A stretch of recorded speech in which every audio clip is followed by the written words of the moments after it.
भारत में रॉकेट और ड्रोन से हमले की तैयारी कर ली गई थी। जो लाल किला में बम ब्लास्ट हुआ उसमें जांच में पता चला है कि भारत में रॉकेट और ड्रोन से हमले की तैयारी थी। अब तक 15 लोग मर चुके हैं, 32 गाड़ियों का इंतजाम हो चुका था, 32 क्विंटल आरडीएक्स उसमें रखने की व्यवस्था हो गई थी। और अब पता चला है, जब 6 राज्यों में पूरी जांच की गई है, एनआईए पूरे देश भर में जांच कर रही है, कि यहां एनआईए और ड्रोन के जरिए लगभग 50 शहरों में एक साथ हमला करने की योजना थी। सवाल यह है कि इसका स्थायी समाधान क्या है? क्या अग्नि, ब्रह्मोस, परमाणु बम, हाइड्रोजन से हम जिहाद, आतंकवाद खत्म कर सकते हैं? क्या हम बड़ी बड़ी मिसाइलों के जरिए आतंकवाद, जिहाद खत्म कर सकते हैं? आखिर जो कुछ हमने बना रखा है, परमाणु बम, हाइड्रोजन बम, अग्नि, ब्रह्मोस, राफेल, ये भारत के अंदर तो गिरा नहीं सकते। इसको तो हम दुश्मन देशों पे फेंक सकते हैं। भारत के अंदर जो जिहाद फैल रहा है, इसका क्या इलाज है?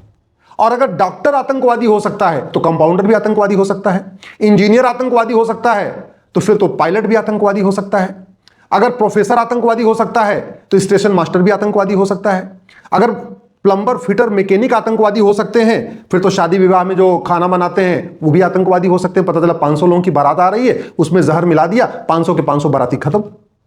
अगर जिस तरीके से सिपाही पकड़े जा रहे हैं जिहादी, थानेदार पकड़े जा रहे हैं, दरोगा पकड़े जा रहे हैं, हवलदार पकड़े जा रहे हैं, लेखपाल, चपरासी, पेशकार पकड़े जा रहे हैं जिहादी, फिर तो भरोसा किस पे करें? तो इसका समाधान क्या है, ये किस पे कहीं चर्चा ही नहीं हो रही है। सुबह से लेकर शाम तक इतने लोग पकड़े गए, इतने लोग पकड़े गए, यहां डॉक्टर पकड़ा गया, यहां प्रोफेसर पकड़ा गया, यहां सॉफ्टवेयर इंजीनियर पकड़ा गया, यहां केमिकल इंजीनियर, बस यही चल रहा है सोशल मीडिया में। कोई भी इसके अस्थायी समाधान की बात नहीं कर रहा है। मैं आज आपको 20 सूत्री कार्यक्रम बता रहा हूं, बहुत गहन चिंतन के बाद बता रहा हूं कि अगर ये 20 सूत्री कार्यक्रम लागू हो गए भारत में तो भारत बच जाएगा। नहीं जैसे अब जो पाकिस्तान में हो रहा है, जो अफगानिस्तान में हो रहा है, जो बांग्लादेश में हो रहा है, आज नहीं तो कल, 10 साल नहीं तो 15 साल के बाद, 15 साल नहीं तो 20 साल के बाद, वो सब भारत में होगा। अगर भारत को बचाना है, भारत की संस्कृति को बचाना है, तो सबसे पहले मदरसा बंद करना होगा, भारत में समान शिक्षा लागू करना होगा, यूनिफॉर्म एजुकेशन सिस्टम लागू करना होगा। यह पहला आपको स्टेप लेना होगा अगर भारत को बचाना है तो। भारत में मजहब के आधार पर जितने भी नियम कानून चल रहे हैं, जो मजहब के आधार पर बोर्ड है, जितने मजहब के आधार पर ट्रिब्यूनल है, जितने मजहब के आधार पर योजनाएं चल रही हैं, जितने मजहब के आधार पर कॉलेज खुल गए हैं, यूनिवर्सिटी खुल गई है, इन सबको आपको बैन करना पड़ेगा। एक अल-फलाह यूनिवर्सिटी पकड़ी गई है, भारत में कम से कम ऐसे 50 और कॉलेज और यूनिवर्सिटियां खुल चुकी हैं माइनॉरिटी के नाम पे। और वहां जो अल-फलाह में हो रहा है ये बाकी जगह भी हो रहा है। जामिया में क्या होता है पहले हम देख चुके हैं, अलीगढ़ में क्या होता है हम पहले देख चुके हैं। ऐसे बहुत सारे engineering college, medical college, law college minority के नाम पे खुले हुए हैं। मैं फिर से कह रहा हूं, माइनॉरिटी मेजॉरिटी का कॉन्सेप्ट खत्म करना पड़ेगा, minority commission, minority affair ministry खत्म करना पड़ेगा, मजहब के आधार पे जो वक्फ बोर्ड, वक्फ ट्रिब्यूनल खत्म करना पड़ेगा, मजहब के आधार पे लोन वजीफा बंद करना पड़ेगा, मजहब के आधार पे स्कूल कॉलेज बंद करना पड़ेगा, मजहब के आधार पे किसी भी प्रकार की अगर विशेष सुविधा दी गई तो भारत की बर्बादी निश्चित है। और आज के नेता, अभिनेता, लेखक, बुद्धिजीवी, पत्रकार, कलमकार ये 20-25 साल के बाद आपके बच्चों को बचाने नहीं आएंगे। कोई नेता, अभिनेता लाल किला पे नहीं गया किसी परिवार को बचाने, कोई नेता, अभिनेता, लेखक, बुद्धिजीवी, पत्रकार कश्मीर में किसी को बचाने नहीं गया। जब पाकिस्तान का विभाजन हो रहा था तो कोई नेता, अभिनेता, लेखक, बुद्धिजीवी खड़ा होकर नहीं किसी को बचाया, न आगे बचाएंगे। ये कड़वी सच्चाई सुन लीजिए। अगर भारत को बचाना है तो हमें बीएनएस को बदलना पड़ेगा। मुझे समझ में नहीं आ रहा है, अमेरिका के पास इतना बढ़िया फेडरल पिनल कोड है, हम क्यों इसकी कॉपी करके भारत में लागू नहीं कर रहे हैं? क्यों हम इस पुराने, कहते नहीं नई बोतल में पुरानी शराब मिला के इस बीएनएस को लेकर घूम रहे हैं? ऐसा हमको फेडरल पिनल कोड जैसा अमेरिका का ऐसे ही भारत में लागू करना पड़ेगा। लफ्ज़ जिहाद को राष्ट्र की सुरक्षा घोषित करना पड़ेगा, देश की एकता, अखंडता के लिए खतरा घोषित करना पड़ेगा, जघन्य अपराध घोषित करना पड़ेगा, और इसमें एक चैप्टर जोड़ना पड़ेगा, ऑफेंस रिलेटिंग टू लफ्ज़ जिहाद। लैंड जिहाद को जघन्य अपराध घोषित करना पड़ेगा, एक चैप्टर नया जोड़ना पड़ेगा, ऑफेंस रिलेटिंग टू लैंड जिहाद।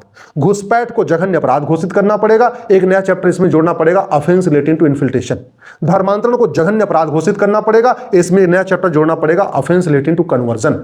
पॉपुलेशन एक्सप्लोजन जो हो रहा है, बम, जो जनसंख्या विस्फोट हो रहा है, ये बम विस्फोट से भी ज्यादा खतरनाक है। हम दो हमारे दो नहीं तो हम दो हमारे तीन सही, लेकिन कानून तो बनाना ही पड़ेगा।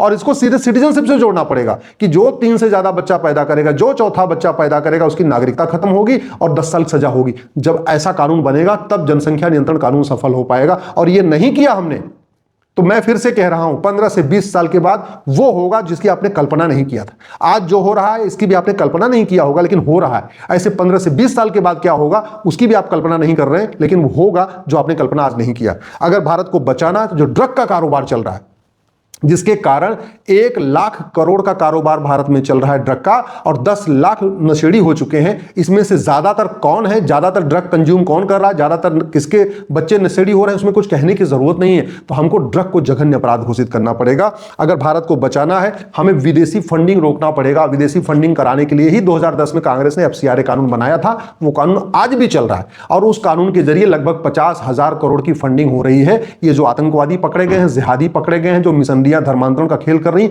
सबको उसके जरिए फंडिंग हो रही है। अगर भारत को बचाना है तो बैंकों के जरिए जो फंडिंग हो रही है, जो विदेशी बैंकें हैं जिनके ऑफिसेज भारत में हैं, उनके जरिए जो फंडिंग हो रही है, उसके लिए एक यूनिफॉर्म बैंकिंग कोड लागू करना पड़ेगा।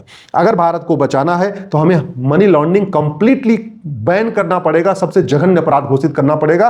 क्योंकि आतंकवादी हो, अलगाववादी हो, जिहादी हो, उन्मादी हो, घुसपैठी हो, धर्मांतरण कराने वाले, सबकी फंडिंग हवाला के जरिए हो रही है। और हवाला खत्म करने का एक ही तरीका है, 100 रुपए से बड़ी नोट बंद हो जाए और हवाला को जघन्य अपराध घोषित कर दिया जाए। इसी BNS में एक चैप्टर जोड़ दिया जाए, offence relating to money laundering. अगर भारत को बचाना है तो हमें ब्लैक मनी कंप्लीट खत्म करना पड़ेगा। थोड़ा भी अगर यहां भारत में ब्लैक मनी रही तो देश विरोधी गतिविधियां कम नहीं होगी, आतंकवाद, जिहाद, उन्माद खत्म नहीं होगा, पत्थरबाजी नहीं रुकेगी। और ब्लैक मनी रोकने का एक ही तरीका है, 1000 रुपए से ऊपर कैश लेन देन बंद कर दिया जाए, और इसमें एक नया चैप्टर जोड़ा जाए, offence relating to black money, और ब्लैक मनी को जघन्य अपराध घोषित किया जाए।